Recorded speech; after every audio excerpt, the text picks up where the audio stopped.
Darle la bienvenida a nuestros invitados ahora porque vamos a continuar. Hace un momento hablábamos con asambleístas, ahora nos interesa abordar evidentemente el tema político, pero desde la perspectiva del análisis de especialistas. Y para eso hemos invitado a Patricia Estupiñán, ella es politóloga y directora editorial de la revista Vistazo, y Pedro Donoso, analista político y director de ICARE. Gracias a los dos por participar en este espacio. Patricia, empecemos con usted. ¿Le sorprendió los movimientos, toda la situación de este sábado? Finalmente, cómo queda la asamblea con estos bloques inesperados de momento, los documentos que presentó el Partido Social Cristiano para demostrar que sí había habido una alianza entre UNES, Creo y Partido Social Cristiano. En fin, estos episodios, ¿cómo los analiza con su experiencia política? Bienvenida. Bueno, como decían en política, se puede tostar granizo, decía un expresidente, el Juro Córdoba. La verdad que creo que es posible que haya habido un entendimiento previo, pero ¿en base a qué? Y que fue tal la reacción cuando el asambleísta Jiménez, electo por Creo, dijo que estaban en conversaciones, en un diálogo con la posta, que hubo tal repercusión y rechazo de la gente que votó por Lasso, que me parece que eso hace que Creo retroceda y diga, no puedo seguir con esto porque es terrible.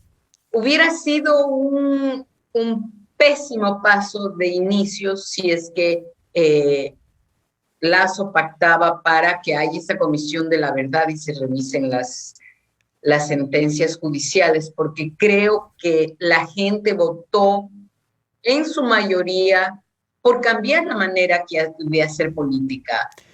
Y como resultado ahí está este encuentro en que es interesante y sí brinda algo de esperanza, me parece. El hecho de que una mujer amazónica presida el Parlamento, que una persona de Cañar esté al frente del Poder Judicial y que un costeño esté al frente del Poder Ejecutivo. Es como un respiro y ojalá, y también algo inédito en los largos años que he cubierto la política, el hecho de que el presidente felicite a la autoridad nominada. a la autoridad electa y a su vez ella dice que va a trabajar con el presidente en los acuerdos. Ahora habrá que ver si eso en realidad ocurre porque tienen posiciones muy disímiles. Claro. Pero de todos modos es algo fresco, algo de civilidad en un país donde la norma ha sido la incivilidad. Ok, pero Patricia, más allá de este elemento que usted dice que creo fue sensible a la reacción de los ciudadanos después de saber de esta alianza, pero de todas maneras hubo un compromiso de palabra y por escrito. Lo que se critica también entonces que creo carece, o más bien, no que carece, pero pierde algo de credibilidad a propósito de llegar a un acuerdo político serio y a la hora de la hora simplemente desconocerlo.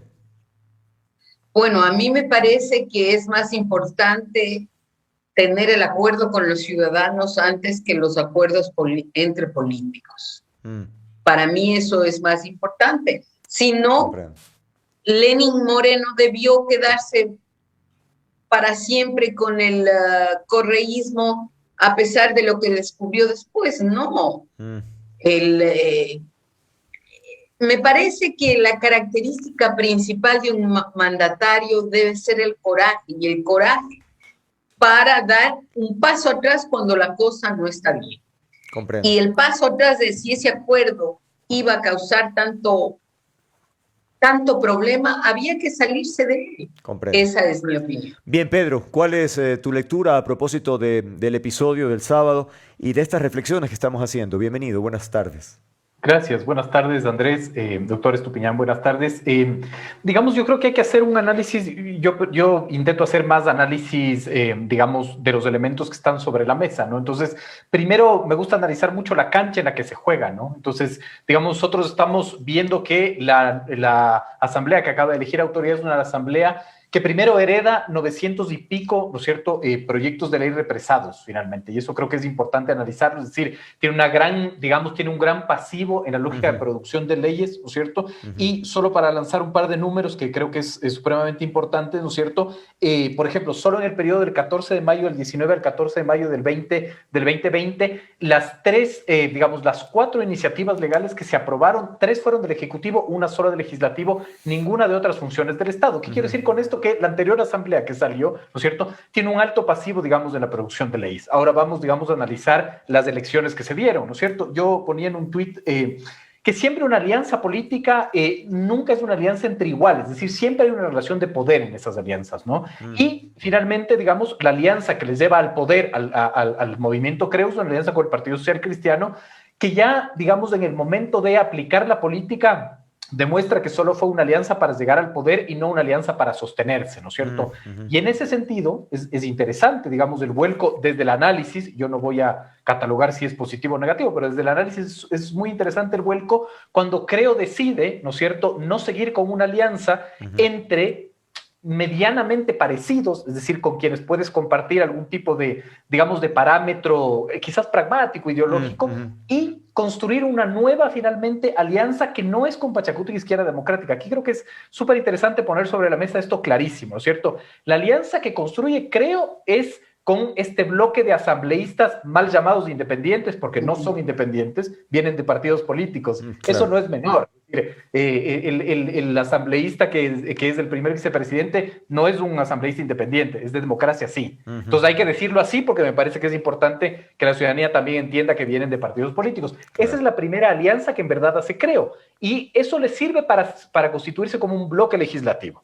Lo otro es un pacto finalmente para elegir a las autoridades que, de acuerdo a los testimonios de, digamos, los líderes políticos, simplemente es un pacto de finalmente 72 horas, es decir, que empezó y terminó para elegir a las autoridades. Habrá que ver cómo se renueva ese nuevo pacto ahora que finalmente hay que ya poner sobre la mesa, ¿no es cierto?, el cómo se van a aprobar, por ejemplo, la agenda legislativa, cómo se van a repartir las comisiones y sobre todo cómo van a aprobar leyes, ¿no? Ahora, en cuanto, para ir cerrando el tema de Partido Social Cristiano con Creo, Patricia, ¿usted cree que eso es irreversible? Porque las opiniones de Jaime Nebot han sido contundentes, ¿no? Él dice que hay un abismo, que esto ya es imposible lograr un acercamiento con alguien que no respeta un acuerdo serio. ¿Cuál, a su juicio, porque son movimientos importantes, ¿no?, políticamente hablando? Sí, el problema, el problema principal me parece que es de compartir liderazgos. Y creo que eso es lo que la relación entre Lasso y Nebot, si uno la examina a través del tiempo, ha sido eso. En el momento en que quien comandaba la relación, que es Jaime Nebot, todo marchó bien. Lasso le ayudó en el terminal terrestre. El momento que Lasso le dijo que se convirtió en la segunda fuerza política, hubo una fricción y un rompimiento. Y después, pues, la tortilla se ha virado. Ahora el importante es Lasso, sin desconocer el peso histórico que tiene en Guayaquil Jaime Nebot. Obvio. Pero ese reacomodo, capaz que no sé quién empezó para decidir el acercamiento con UNES. Eso todavía no ha salido a la luz, eso hay que investigarlo, pero en esencia es un problema de personalidades. Comprendo. Es un problema de dos líderes, uno que ya va de retirada y uno que ha ganado fuerza, que en nuestro país tan caudillista es difícil limar esas asperezas. Lo ha sido siempre, aún dentro de los propios partidos. Por ejemplo, Nebot y Febres Cordero se distanciaron cuando Nebot asumió la alcaldía, porque el que sale del liderazgo, el que cede siempre quiere continuar mandando y el que llega quiere mandar él. Claro. Ese puede haber pasado en este... eso ha acontecido no solo en este caso, veamos lo que pasó en la democracia popular con un distanciamiento entre Hurtado y Mahuad en su momento, cuando ya Mahuad le dijo a Hurtado que ya el delfinato se acabó. Claro. O después fricciones que hubo entre Gustavo Noboa y el mismo Hurtado, y las fricciones entre Borja y Vaca. Es decir, que siendo de corrientes ideológicas similares, de todos modos, sí incide esto de quién termina siendo el que va a mandar. Y a lo mejor en esa alianza, desde la perspectiva de Jaime Nebot, era la alianza que convenía, pero Lasso era el que iba a llevar esa mochila, y al final decidió que era muy pesada y dio pie atrás. Comprendo. Ahora, Pedro, en el tema de la gobernabilidad, de tanto que se ha hablado en estos días, me pregunto, ¿tiene viabilidad la iniciativa que, por cierto, sigue siendo insistente de parte del Correato, de la Comisión de la Verdad? ¿Crees tú que sea un elemento como para seguir debatiendo y finalmente que sirva ese elemento para algún tipo de acuerdo político nacional? Digamos, yo creo que... A ver, se nos colgó. Se quedó congelado. No sé si lo tenemos enseguida, sino para continuar con Patricia, ese mismo... Sí. Patricia, entonces vamos con usted hasta que finalmente retomemos con Pedro. ¿Cómo ve? No sé si escuchó la pregunta, ¿no? ¿Cómo ve el tema de...? Sí. Ya, ¿cómo lo ve? Yo creo que es inaceptable una comisión que se introduzca en otro poder. Que Correa vaya y discuta en las cortes internacionales su caso. Pero ya aquí darle cuántas comisiones de la verdad han habido y en qué han quedado. De acuerdo, ya lo tenemos nuevamente a Pedro. Permítame compartir y de ahí continuamos con usted, Patricia. Pedro, ¿cómo ves esta posibilidad? ¿Puede ser un elemento entonces de gobernabilidad? Perdón, ahí ya se escapa de mis manos la conexión de internet. Sí, no se preocupe. Un poco quería decir que, digamos, estamos comparando dos cosas distintas, ¿no es cierto? El concepto de gobernabilidad con una acción muy puntual que es de esta Comisión de la Verdad, ¿no es cierto? Es decir, creo que son cosas distintas. Yo primero quisiera abordar el tema de la gobernabilidad en 3 niveles. El primero es la gobernabilidad que van a tener internamente las organizaciones y las alianzas. A ver, no nos olvidemos que UNES no es un partido político. UNES es una alianza, ¿no es cierto?, de 2 partidos políticos con un inquilino que se llama el correísmo. ¿Cómo se va a manejar, digamos, esa gobernabilidad interna? Es interesante. ¿Cómo se va a manejar la gobernabilidad interna dentro del Partido Social Cristiano, dentro de Creo mismo, ¿no? Es decir, vimos que en la primera prueba de fuego hubo deserciones, en la Izquierda Democrática y en Pachacutic. Es como que el primer nivel de gobernabilidad. El segundo nivel de gobernabilidad, creo yo, es en estas alianzas que se han hecho. Entonces aquí vale la pena mucho preguntarse cuál es, digamos, el pegamento que une a este nuevo bloque llamado el BAN. No nos olvidemos finalmente que así es como se ha descrito un tipo de nuevo BIN y BADI, ¿no? Claro, que es muy interesante. Es decir, Creo aumentó en su bloque a 15 asambleístas y hay que decir quiénes son esos 15 asambleístas, ¿no? El asambleísta Mariano Curicama es el único asambleísta con grillete, ¿no es cierto? Ex importante figura para el correísmo. El señor Troya, importante figura para el correísmo en Los Ríos. Es decir, también hay una amalgama de actores políticos con distintas, digamos, visiones que habrá que ver finalmente cuál es el pegamento que los une para estar ligado al bloque de Creo.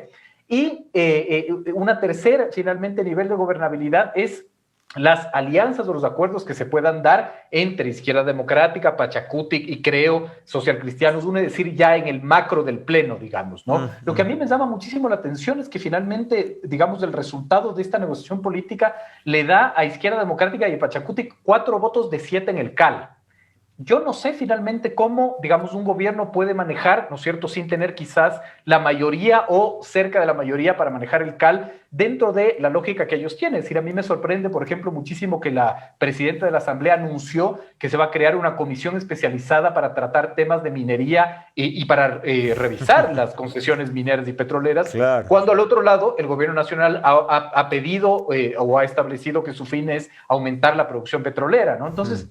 Lo que quiero decir es que el Ecuador del encuentro es un eslogan muy importante en las circunstancias en las que vemos, pero el encuentro tiene que trasladarse a planes, programas, proyectos, autoridades y presupuestos. Es ahí, digamos, el gran reto finalmente de la gobernabilidad, ¿no? Y la expectativa será cuánto dura este buen ambiente, ¿no? Porque decíamos, las declaraciones de Guadalupe Llori efectivamente dan ese respiro, ese aire fresco que usted decía, Patricia, pero ¿cuánto tiempo demorará esto cuando ya empiecen a tomarse decisiones sobre temas tan sensibles como los que se han mencionado? Creería que por ahí puede ocurrir otras cosas, ¿no? Claro, vamos a llegar a lo que siempre se ha dicho, que un Congreso tan fragmentado va a ser de mayorías móviles, Hmm. que se van a armar de acuerdo a las leyes y a las cosas que pasen, lo que no le conviene al país, ¿no? No le conviene un Congreso o una asamblea hegemónica como tuvimos por más de 10 años, pero tampoco una fragmentación. Y lo importante es, ojalá le dejen gobernar, porque lastimosamente los asambleístas y los congresistas históricamente en el Ecuador han tenido la idea de que quieren gobernar desde el Congreso. Y no es así. El Ujú. Congreso tiene dos cosas que hacer, la una legislar y la otra fiscalizar. Deben limitarse a eso. La creación de comisiones y todas esas cosas, lo que está mal para los correístas que quieran una comisión de la verdad judicial, también está mal para Pachacuti que quiera una comisión para revisar las estas mineras. Deben entender cuál es su función y no desviarse de eso.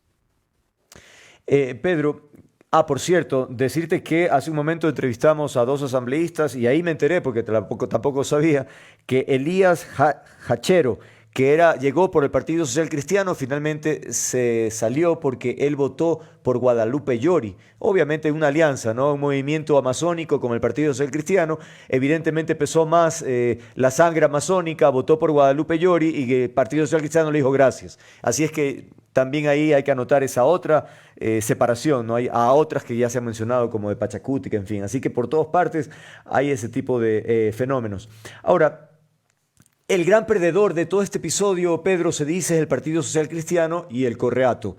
¿Coincides o unes? Digamos, yo creo que es muy difícil plantear estas lógicas de ganadores y perdedores, ¿no? Porque finalmente uno puede decir, claro, el gran perdedor de la jornada finalmente es el Partido Social Cristiano que se queda sin ningún cargo, por ejemplo, en el CAL. Pero yo he aprendido, digamos, en mi experiencia, que en política las derrotas de hoy pueden ser las victorias de mañana, ¿no? Es decir, yo un poco concuerdo ahí, Mm, voy ahí a dar una opinión, digamos, que no creo que es tan fácil. Hay una frase que se dice, ¿no? Robarle los huevos al águila, ¿no? Es decir, mm. digamos, yo no sé qué tan fácil puede ser el establecer una estrategia política frente al Partido Social Cristiano, frente a Nebot y en los códigos como se dieron, ¿no? Es decir, yo Mm. creo que esto de una u otra manera puede provocar, lo planteo como una hipótesis, ¿no es cierto?, que hay una tensión política que no necesariamente se derive o se cocine en la Asamblea, sino en otras funciones del Estado quizás, ¿no? Creo que es importante ahí analizarlo. Creo que es importante analizar también que, digamos, en la Asamblea se van a empezar a discutir cosas muy complejas. Recordemos que hay tres proyectos de ley que son necesarios de acuerdo al acuerdo con el Fondo Monetario Internacional: reforma laboral, reforma de seguridad social y reforma tributaria. De una u otra manera, digamos, yo no sé qué tanto se puede acordar con una visión de un 70% de progresismo, entre comillas, ¿no es cierto?, en la Asamblea, con la visión del presidente Lasso. Entonces, yo en un tuit ponía quizás un poco la estrategia, hipotéticamente hablando, evidentemente, es que Lasso pueda hacer una muy buena gestión tangible, ¿no es cierto?, con el tema de las vacunas, por ejemplo, que yo Ujú. creo que ese puede ser su proyecto insigne.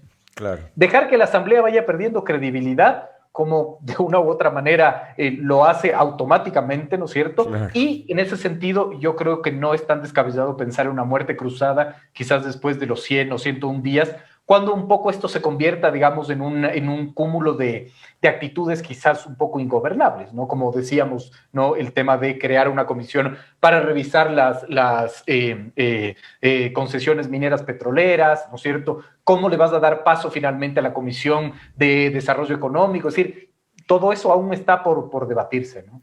Ahora, muerte cruzada son palabras mayores, ¿no, Patricia? Porque estamos hablando de más o menos que Claro. Bórreda de nuevo. No sé, si ese por un lado. Por el otro tema del Partido Social Cristiano, sí, tal vez ahora está un poco golpeado, ¿no? Pero vaya que es un sobreviviente, ¿no? A través de la historia, siempre encuentra maneras de mantenerse y de tener elementos importantes para definir. Es decir, siempre ha sido protagonista el Partido Social Cristiano. Así es. Y estoy segura que van a haber vasos comunicantes entre Mm, los dos partidos y quizás haya las distancias entre los líderes, pero a lo claro. mejor eh, a través de vasos comunicantes de gente que ha estado en el uno y en el otro lado puedan por lo menos limar algunas asperezas y aprobar proyectos en los que están también de acuerdo.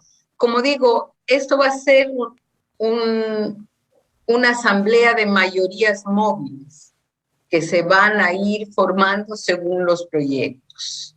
Ujú. Lo importante, y esto es lo que puede eh, impedir la gobernabilidad si comienzan a votarse ministros, como ha sido en el pasado. Mm. Uh, Eso es lo que no debería ocurrir y que le den ese espacio, por lo menos hasta que el gobierno defina y el chance de probar, ¿no? Pero aquí queremos todo de un día para otro, entonces eso también es difícil. Claro. Pedro, ¿coincides con la crítica que se le hace a Creo en el sentido de que no tiene la habilidad suficiente para hacer negociaciones, acercamientos en términos políticos? Es decir, que tal vez están pecando de ingenuos políticamente. Bueno, digamos, quizás lo que sucedió, ¿no es cierto?, el sábado demuestra todo lo Por lo contrario, ¿no? contrario. Demuestra ingenuidad, Sí. quizás demuestra, digamos, demasiada. Astucia. No Sí, sé. exacto. Y la astucia finalmente es como la sal, ¿no? Si se te Mm, va mucho en el plato, puede arruinar sí. el plato, ¿no? Eso también creo que hay que analizarlo sobre todo profundamente en ese sentido, ¿no? Claro, yo siento que además el país está en un momento de ebullición en donde es muy complejo también el enfrentar o el poder gobernar mediante eslogans, ¿no? Y me parece que ahí vuelvo al término gobernabilidad, el término gobernabilidad también puede ser tramposo de un lado y del otro, ¿no? Es decir, finalmente tramposo en el sentido de queremos unirnos con distintos y todo va a justificar la gobernabilidad, y quizás del lado oficialista el decir no aprueban mis leyes y me quieren fiscalizar, por lo tanto no me permiten gobernabilidad. Y es muy interesante el cómo la sociedad va a tener que resignificar el tema gobernabilidad, ¿no? A la luz de lo que estamos viviendo ahora, ¿no? De las 5 crisis que vive el Ecuador, crisis absolutamente profundas, además que necesitan respuestas de manera inmediata, ¿no? El mapa social en el Ecuador ha cambiado brutalmente, ¿no es Claro, cierto? con la pandemia. Eh, con la pandemia, ¿no es cierto? Mm. El nivel de desempleo, de pobreza, de violencia. Entonces, sí, de una u otra manera, digamos, hay que ver cómo se resignifica el término gobernabilidad y ese término establece o aceita, digamos, las relaciones políticas de acá a futuro, ¿no? Pero, por ejemplo, se dice que faltaría un perfil tipo María Paula Romo, es decir, que sea que tenga esta capacidad de acercamientos, de habilidad política. ¿Quién es ese personaje en el gobierno de Lazo? Bueno, yo no tengo conocimiento, sé que las negociaciones las hizo el señor César Monge, ¿no es Mm, cierto? ujú. Ahí pasa mucho también por cómo de una u otra manera mantienes digamos, mayoría, ¿no? Esta potencial mayoría. ¿Qué les une finalmente al nuevo bloque PAN para que tengan que seguir votando conjuntamente? ¿Qué les vas a unir finalmente, ¿no? Y eso también tiene muchísimo que ver con, por ejemplo, si empiezas a cogobernar, es decir, yo le doy al asambleísta X, ¿no es cierto?, la Dirección Provincial de Salud, eso te resta potencialidad como gobierno para ejecutar tus planes, programas y proyectos. Por lo tanto, es muy, muy complejo finalmente. Y yo creo que además, el movimiento Creo, ¿no es cierto?, también es heredero de una tradición de deserciones en su movimiento. Es decir, yo quiero hacer un análisis de lo que fue la asamblea saliente. Muchísimos asambleístas se declararon independientes del Mm, bloque de Creo, ¿no? ujú. Entonces, creo que eso también te da, digamos, como un sabor de qué es lo que va a suceder y cómo ya desde el poder se empieza a hacer operación política, que es distinto. Una cosa es hacer operación política fuera del poder, otra cosa es dentro del poder. Patricia, este concepto del encuentro efectivamente ha sido bien recibido por el país porque es lo que anhela, ¿no? Que finalmente dejemos estos radicalismos.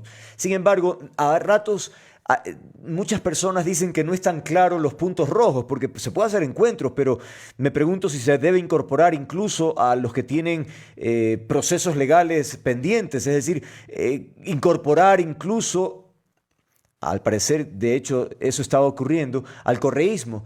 Es decir, ¿eso no es una línea roja? Yo no creo que lo que es una línea roja, hablar con el correísmo debe hablarse, ellos tienen un electorado importante. Lo que es claro. una línea roja es pretender cambiar los procesos judiciales y esa revisión. Okay. Y al parecer ese es el único objetivo de los correístas. Claro. Ese es el problema.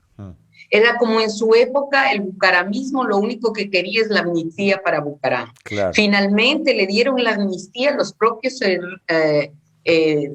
social cristianos en el famoso pacto de la regalada gana, y eso fue un boomerang para ellos mismos, porque les vino y les ganó la elección. Entonces, no sé, hay que ceder, hay que conversar, escuchar los puntos, pero la línea roja es no intromisión en otras funciones del Estado, principalmente la justicia. Esa es la línea roja. Comprendo. Vamos a la última ronda, Pedro. Otro detalle que lo decía al inicio Patricia, a propósito de las características de quienes ahora ostentan varias dignidades en el país. Se dice gente mestiza, gente sencilla, indígenas, sin los apellidos tradicionales de antaño, que reflejaban pues, un alto nivel, digamos, de la sociedad. ¿Cuál es la lectura, a tu juicio, de este fenómeno? Pues, digamos, no sé si es, digamos, algo que yo podría hacer un análisis profundo. Quizás mucho mejor sería capaz ver la diversidad de la representación política en estos altos cargos. Es decir, a mí me llamó muchísimo la atención, por ejemplo, la elección de un vicepresidente que es el único voto de democracia sí que tiene en la Asamblea, ¿no? Es como muy interesante qué representa eso, cuál es el acuerdo que está detrás. Entonces, claro, yo no, digamos, cuando intento hacer análisis no lo hago desde la lógica de la persona en sí mismo, sino de lo que puede representar finalmente, ¿no? Y eso me parece que es muy importante, es decir, democracia sí, con un solo voto en la Asamblea llega a constituirse como el primer vicepresidente de la Asamblea. Y un poco sí te queda la duda, ¿no? De cuál es el acuerdo, a cambio, qué se dio, cómo se va a conformar, cuál es, digamos, la relación pragmática y programática que va a tener, ¿no es cierto? Creo que eso es un poco la respuesta, ¿no? Interesante también ver, sí, la diversidad quizás de visiones finalmente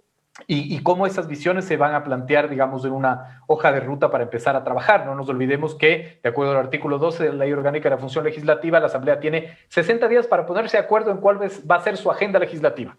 Solo por poner un ejemplo, a mí me gusta hablar mucho con números, perdónenme, del periodo del 2019 al 2020, ¿no es cierto? La agenda legislativa tenía 17 leyes, digamos, en agenda, y solo se aprobaron 5, ¿no? Esto demuestra también la inmovilidad de una asamblea carente finalmente de acuerdos con mayorías móviles, como decía la doctora Estupiñán. Entonces sí hay que entender, digamos, en qué se va a traducir la diversidad. La diversidad por diversidad no necesariamente es positiva, ¿no? Es decir, la diversidad por acuerdos puede ser, pero si solo tenemos una diversidad por tenerla, digamos, por la foto, creo que eso también puede pasar factura, ¿no? Bien, concluimos con usted, Patricia. En todo caso, mantiene esta suerte de, no sé si esperanza, pero en definitiva de un aire, insisto de esto, un aire fresco en términos de un trabajo distinto, o vamos, cree usted, a replicar las viejas prácticas que se critican tanto en la Asamblea. ¿Hay indicios como para pensar en algo diferente? Yo diría que hay la buena voluntad y no comencemos a satanizar aún antes de que despegue. Démosle un margen para ver qué hacen. Y cuando descubramos que están haciendo lo mismo que antes, critiquémosle. Démonos un rayito de esperanza, al menos en la forma se ha visto diferente. Entonces, de eso debemos decir, es algo positivo. Y démosle el espacio para juzgarles y no prejuzgarles ahora. Gracias por haber dado estas reflexiones a propósito del momento político que enfrentamos. Patricia Estupiñán y Pedro Donoso acompañándonos esta hora. Que tengan una buena noche. Gracias por haber participado. Gracias, Andrés. Buenas noches. Gracias, Andrés. Un gusto. Gracias a ustedes. Sin duda.